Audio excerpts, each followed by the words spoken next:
झीलों की नगरी के फतेहसागर झील पर आप सभी का स्वागत, अभिनंदन। आपकी बज रही है 11 मध्य रात्रि का दृश्य और बड़ा ही खूबसूरत ठंडी ठंडी हवाओं का शाम का बहुत ही खूबसूरत सा आनंद रहता है।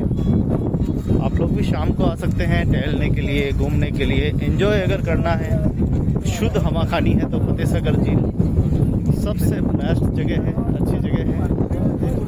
दिन भर उमस, गर्मी, पसीने छूटते रहते हैं और शरीर को वास्तव में ताजगी, सादगी, क्योंकि शरीर भी हमारा 5 तत्वों से बना हुआ है, तो इसको शुद्ध हवा, अच्छा परिप्रेक्ष्य चाहिए। तो ये सबसे बेस्ट है। यहाँ आप आएंगे तो आपके शरीर को बहुत सारी ऊर्जाएं मिलेगी और जिससे कि आपका शरीर स्वस्थ, मस्त और तंदुरुस्त रहेगा। सारे लोग आते हैं यहाँ पे, खूब यहाँ एंजॉय करते हैं, खूब आनंद करते हैं। यहाँ पे देखिए खेल के लिए भी वहाँ पे सामने स्टॉल लगी है और गीत गाने हैं तो गीत के लिए यहाँ पे बिल्कुल गिटार के साथ ये देखो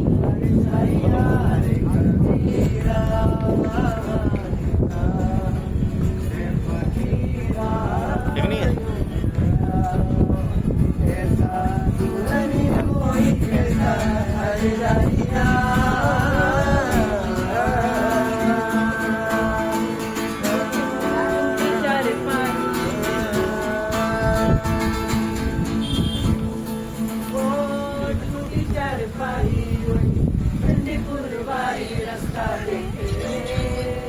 अगर फतेहसागर पे आएंगे तो आपको ऐसे मस्त गाने सुनने को मिलेंगे। सुनने हैं तो आपको फतेहसागर आना पड़ेगा। और कल शनिवार है, कल तो बहुत ही गजब की यहाँ पे धूम रहती है, पैर रखने की जगह नहीं मिलती है। शनिवार सबसे बेस्ट रहता है। शनिवार को कुछ गुजरात के पड़ोसी और कुछ आसपास के तो सुबह ही आ जाते हैं, एंजॉय करते हैं, खाते पीते ऐश करते हैं, 2 दिन यहीं रुकते हैं और रविवार की रात्रि को रवाना हो जाते हैं। और कुछ रविवार को सुबह जल्दी अपने अपने ड्यूटी पर निकल जाते हैं, सोमवार को ड्यूटी ज्वाइन कर लेते हैं। तो ज़िंदगी में क्या है, एंजॉय है, एंजॉय कीजिए खूब। और भगवान ने आपको सामर्थ्य दिया है तो जीवन को अच्छे से जिए, क्योंकि वास्तव में हम जो जी रहे हैं वही ज़िंदगी है। पहले वाले को लोगों को तो सिर्फ और सिर्फ जीवन संघर्ष में ही चला गया।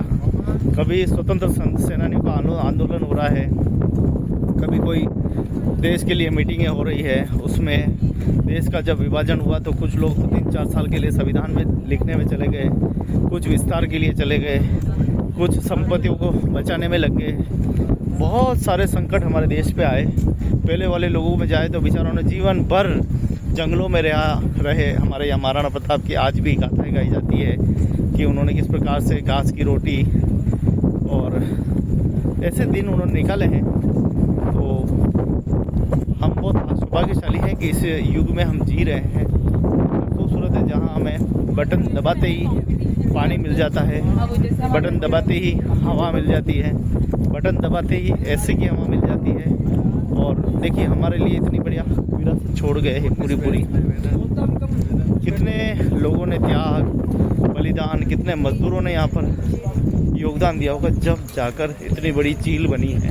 और आनंद अगर कोई ले रहा है तो हम ले रहे हैं, और वो 21वीं सदी के लोग हम आनंद ले रहे हैं। जिन लोगों ने बनाया उन्होंने कैसे ये इतने मोटे मोटे पत्थर को तोका होगा, कैसे वो यहाँ तक लाए होंगे, कैसे ऊँट गाड़ी, बग्गी, कैसे हाथियों के माध्यम से लाए होंगे। एक एक चीज़ में जब भी विचार करते हैं ना, एक एक चीज़ बड़े बारीकी से हम विचार करें कि क्या परिदृश्य रहा होगा। उदयपुर से शहर से 40 फीट इसको ऊपर तोका गया, पूरी ये पूरी पार बनाई गई। अब आप सोचो कि 40 फीट ऊपर इसको उठाना, यहाँ से लगा कर वहाँ तक 100 फीट तक बनाई करना। उस समय ना तो जेसीबी मशीन, ना कोई, बस मजदूरों के द्वारा ही ये काम किया गया। मजदूरों ने ही काम किया है। आप सोचिए कितना बड़ा योगदान उनका होगा। तो जब जाकर ये झील उस समय तैयार हुई, उस समय ब्रिटिश काल था, अंग्रेजों के कई प्रकार के अड़ंगे लग जाते थे। हम कई फिल्मों में देखते हैं, लगान, कई सारी ऐसी फिल्में जो ब्रिटिश कालीन सत्ता के दौरान बनाई गई। हम ये समझ सकते हैं कि हमारा देश बड़ा विभाजन में रहा, फिर भी हमने अपनी एकता, अखंडता, सामाजिक एकता, धार्मिक एकता और हमने अपने देश पर कोई आँच नहीं आने दी। हम सभी ने मिलकर, और उस समय भी लोगों ने मिलकर उस हालातों का सामना किया। 200 वर्षों तक अंग्रेज़ों के हम गुलाम रहे, उससे पहले मुग़लों के, उससे पहले और मतलब देखें तो 1300 साल तक कहते हैं इतिहासकार कि हम सारे गुलामी की जंजीरें में रहे। स्वतंत्रता हमें सिर्फ पृथ्वीराज चौहान के समय आई थी, तो कुछ समय तक आई थी, और पृथ्वीराज चौहान की मृत्यु के पश्चात फिर एक बार तुर्कों के गुलाम वंश, कई वंशों से भारत गुजरा। लेकिन भारत ने अपनी प्रभुसत्ता नहीं खोई। भारत ने अपनी सांस्कृतिक विरासत, मंदिरों को बचाया। आप देखिए कि जब मुग़ल शासन में जब औरंगजेब आया, औरंगजेब ही मुग़ल पूरे साम्राज्य का पतन का कारण बना। उसकी दमनकारी नीतियाँ, वह चाहता था कि पूरे देश में बस एक ही धर्म हो, इस्लाम धर्म हो, मंदिर की ज़रूरत नहीं, मंदिरों को तोड़ना। कहीं न कहीं लोगों में नाराज़गी रही, और उसका परिणाम इतना भयंकर भुगतना पड़ा कि उनके आखिरी वंशज बहादुर शाह जफर को भी अंग्रेज़ों ने किस प्रकार से उनकी हत्या कर दी और उनके पूरे परिवार को ख़त्म कर दिया। अंग्रेज़ जब हमारे देश में आए तब भी बहादुर शाह जफर ने कहा था कि ये लोग दोगले लोग हैं, ये लोग ठीक नहीं हैं, ये लोग बदमाश हैं, ये लोग चालाक हैं। लेकिन हमारे भारत के लोगों ने नहीं सुना। उसका कारण ये था कि औरंगजेब के जुल्म लोग याद करते थे कि चलो अंग्रेज़ कुछ तो दे रहे हैं। अंग्रेज़ों की सिर्फ विस्तारवादी नीति थी। अंग्रेज़ सिर्फ और सिर्फ अपना व्यापार करने आए थे। वो ईस्ट इंडिया कंपनी के माध्यम से पूरे देश में अपना साम्राज्य फैलाते हैं, कई रजवाड़ों को ख़त्म कर देते हैं। ऐसी कई घटनाएं हैं। अंग्रेज़ों के आने के बाद पे खाना बदोश जातियों पे रोक लगी। बहुत सारी ऐसे साम्राज्य थे जो आपस में लड़ते थे, उन लोगों को उन्होंने रोकना बंद किया। खाना बदोश जातियों को खेती करना सिखाया। अंग्रेज़ों के कार्यकाल में कुछ अच्छे काम भी हुए हैं। अगर शायद देश में, हमारे भारत में अंग्रेज़ नहीं आते तो हम बहुत पीछे रहते। आज भी रूढ़िवादी परंपराएं, ये फलाना टीका सब चलता रहता। लेकिन आज हमारे देश में जागरूकता है। आज भी अंग्रेज़ के बनाए हुए नियम पुलिस कानून सब फॉलो करती है।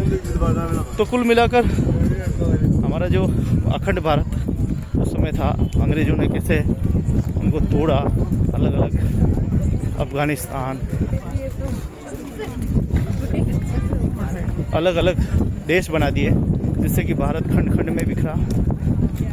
फिर भी उस समय सरदार वल्लभ भाई पटेल, महात्मा गांधी, जवाहरलाल नेहरू, ऐसे महान क्रांतिकारी योद्धाओं ने देश को संभाला, और आज भारत देश का पूरे विश्व के सबसे बड़ी कमान है। एक ज़माना था हमारे यहाँ खेती नहीं होती थी। अंग्रेज़ अमेरिका पे निर्भर रहते थे, वहाँ से गेहूँ आते थे, हम खाते थे।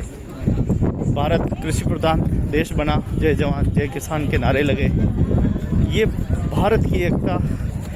एक समय हम भूखा रहेंगे, और लेकिन हम बाहर का अनाज नहीं खाएंगे। हमने खुद पैदावार करना शुरू किया। ऐसा संकल्प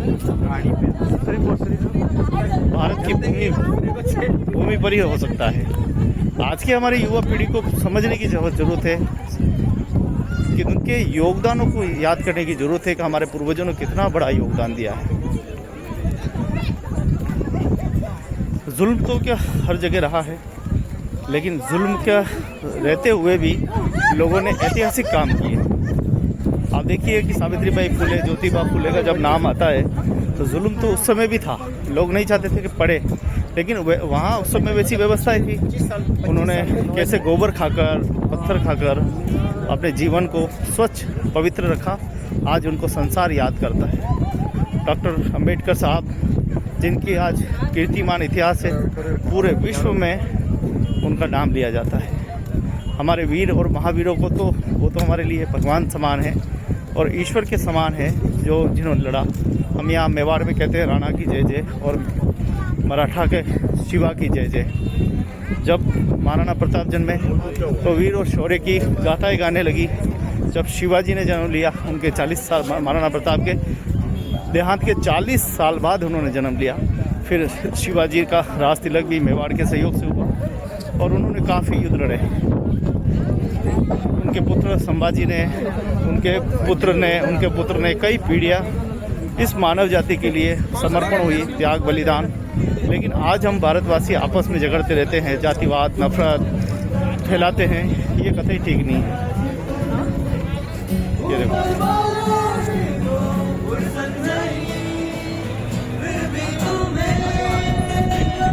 ऐसे गाने सुनोगे अगर आप फतेह सागर झील पर आओगे।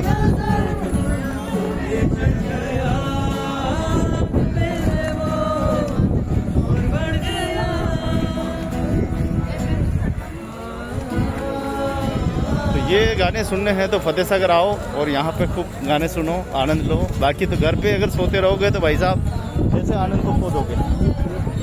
तो कल रहे शनिवार, कल आए, मज़े से आए और 2 मिनट के लिए ज़रूर हमारे पूर्वजों को, ज़रूर हमारे उन महाराजाओं को और स्वतंत्र सेनानियों को ज़रूर याद करें, स्मरण करें, चर्चाएँ करें।